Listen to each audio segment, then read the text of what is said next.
এই মুহূর্তের সর্বশেষ আপডেট নিউজ নিয়ে আপনাদের সামনে হাজির হলাম। এখন শুনবেন সংবাদ শিরোনাম। সংসদে আওয়ামী লীগ আবারও ভয়ঙ্কর রূপে ফিরবে। শপথ শেষে সাংবাদিকদের সামনে হঠাৎই কি বললেন ব্যারিস্টার রুমিন ফারহানা।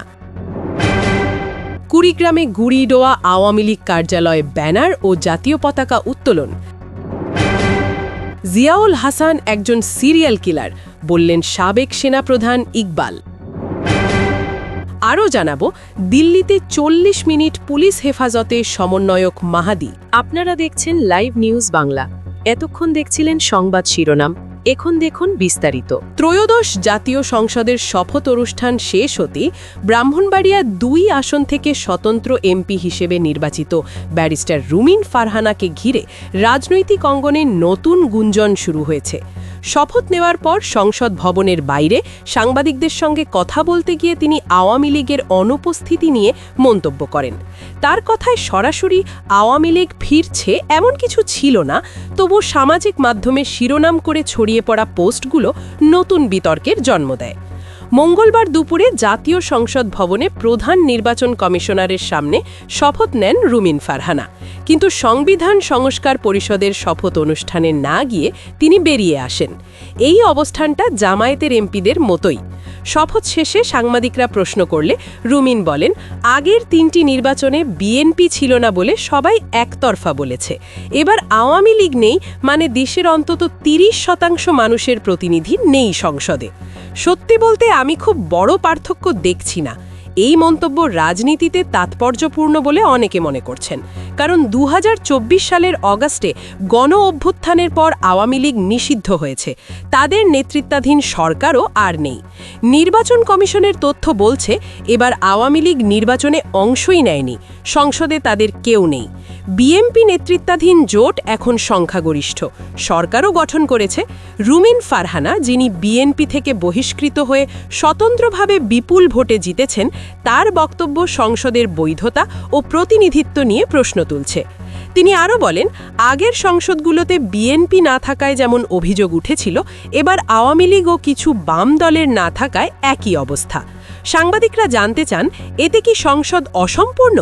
সরাসরি উত্তর না দিয়ে রুমিন বলেন, এসব মাথায় রেখেই আমাদের কাজ করতে হবে, জনগণের প্রত্যাশা পূরণ করাই দায়িত্ব। তার এই কথায় সামাজিক মাধ্যমে নানা প্রতিক্রিয়া। কেউ বলছেন আওয়ামী লীগের পুনর্বাসনের ইঙ্গিত, কেউ বলছেন প্রশ্নটা আসলে গণতান্ত্রিক প্রতিনিধিত্বের। এক রাজনৈতিক বিশ্লেষক নাম প্রকাশ না করার শর্তে বলেন, রুমিন ফারহানা সবসময় স্বাধীনভাবে কথা বলেন, তার বক্তব্য সংসদকে আরও অন্তর্ভুক্তিমূলক করার দাবি হিসেবেও দেখা যেতে পারে। তবু তিনি কোথাও আওয়ামী লীগের নিষেধাজ্ঞা তুলে নেওয়ার দাবি করেননি। বিএনপির কিছু নেতাকর্মী অবশ্য রুমিনের মন্তব্যে অস্বস্তি প্রকাশ করেছেন। তাদের মতে, আওয়ামী লীগের অতীত কর্মকাণ্ডের কারণেই তারা নিষিদ্ধ হয়েছে, তাদের ফিরিয়ে আনার সুযোগ নেই। এক বিএনপি নেতা বলেন, এটা হয়তো তার ব্যক্তিগত মত, সংখ্যাগরিষ্ঠ দলের অবস্থানের সাথে মেলে না।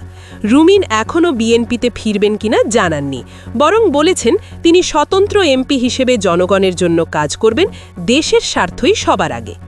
এই ঘটনায় ত্রয়োদশ সংসদের প্রথম দিন থেকেই উত্তেজনা বেড়েছে। সংসদে আওয়ামী লীগের অনুপস্থিতি নিয়ে বিতর্ক চলবেই বলে মনে হচ্ছে।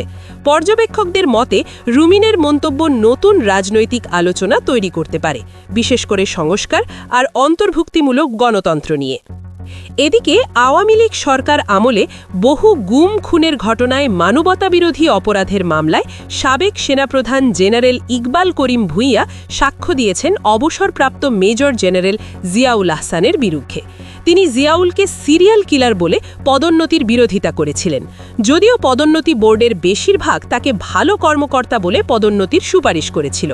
বুধবার আন্তর্জাতিক অপরাধ ট্রাইব্যুনালে জিয়াউল হাসানের আইনজীবীদের জেরায় এসব কথা বলেন ইকবাল করিম ভূঁইয়া। বিচারপতি মৌলানা গোলাম মর্তুজা মজুমদারের নেতৃত্বে 3 সদস্যের ট্রাইব্যুনাল এই সাক্ষ্য নেয়। জিয়াউল হাসানের পক্ষে আইনজীবী আমিনুল গনি টিটু জানতে চান, 2012 থেকে 2015 সালে তিনি কয়বার পদোন্নতি পেয়েছেন। জবাবে সাবেক সেনাপ্রধান বলেন, ওই সময় মাত্র একবার লেফটেন্যান্ট কর্নেল থেকে কর্নেল হয়েছেন। আইনজীবী জানতে চান কতজন সদস্য সুপারিশ করেছিলেন। জবাবে তিনি বলেন, বোর্ডের বেশিরভাগই মত দিয়েছেন, তাদের সুপারিশেই পদোন্নতি হয়েছে। তবে ইকবাল করিম ভূঁইয়ার দাবি, অনেকেই ভবিষ্যতে ব্যক্তিগত স্বার্থের কথা ভেবে মত দিয়েছিলেন।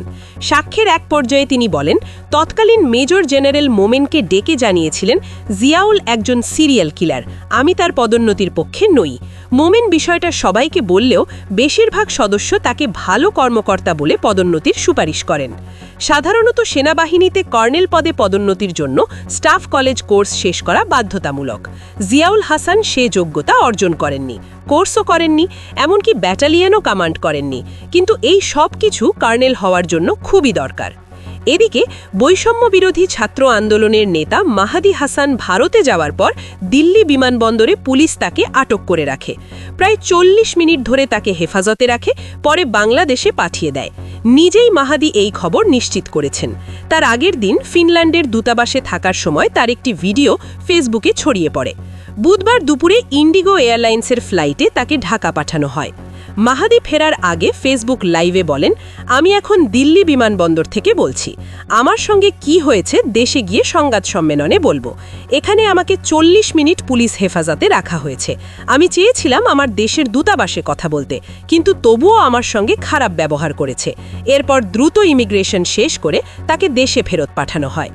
মাহাদি হাসান হবিগঞ্জ জেলা বৈষম্য বিরোধী ছাত্র আন্দোলনের সাধারণ সম্পাদক। জানুয়ারিতে হবিগঞ্জের শায়েস্তাগঞ্জ থানায় এক তরুণকে গ্রেফতার করলে তিনি সেখানে যান। সে সময় তিনি থানার অফিসারকে প্রকাশ্যে হুমকি দেন, যা নিয়ে বিতর্ক শুরু হয়।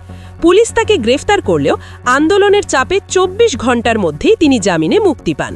এদিকে কুড়িগ্রামে আওয়ামী লীগের গুড়িয়ে দেওয়া কার্যালয়ে আবার ব্যানার আর জাতীয় পতাকা টাঙানো হয়েছে। বুধবার সকালে শাপলা চত্বর এলাকায় জেলা ছাত্রলীগের সভাপতি রাজু আহমেদ নিজে ভিডিও করে সেটা ফেসবুকে শেয়ার করেন। ভিডিওতে দেখা যায় ৫-৭ জন তরুণ ব্যানার আর পতাকা টাঙাচ্ছে আর আওয়ামী লীগ ও শেখ হাসিনার পক্ষে স্লোগান দিচ্ছে। ভিডিওটা ছড়াতে না ছড়াতেই জেলা বৈষম্য বিরোধী ছাত্র আন্দোলনের আহ্বায়ক আব্দুল আজিজ সেখানে যান। তিনি ব্যানার খুলে ফেলেন আর তার সঙ্গে থাকা একজন জাতীয় পতাকাও নামিয়ে দেন। আজিজ বলেন, আমরা পতিত আওয়ামী লীগের কার্যালয় গুড়িয়ে দিয়েছিলাম, এখন ছাত্রলীগ আবার সেখানে ব্যানার টাঙিয়েছে। যারা তাদের এই সুযোগ দিয়েছে তারা খুব দ্রুতই ফলাফল টের পাবে। এরপর দুপুরে বৈষম্য বিরোধী ছাত্র আন্দোলনের নেতাকর্মীরা গুড়িয়ে দেওয়া কার্যালয়ের টিনের বেড়া ভেঙে দেয়। এর আগেও গত বছর ফেব্রুয়ারিতে তারা ওই কার্যালয় এক্সিবিটার দিয়ে গুড়িয়ে দিয়েছিল। কুড়িগ্রাম সদর থানার ওসি জাহাঙ্গীর আলম বলেন, গুড়িয়ে দেওয়া আওয়ামী লীগ কার্যালয়ে ব্যানার বা পতাকা টাঙানোর ব্যাপারে তার কাছে কোনো তথ্য নেই। সবার আগে সর্বশেষ আপডেট নিউজ দেখতে সাবস্ক্রাইব করে আমাদের চ্যানেলের সাথেই থাকুন। আমাদের নিউজ ভালো লাগলে লাইক, কমেন্টস ও শেয়ার করুন। ধন্যবাদ সকলকে।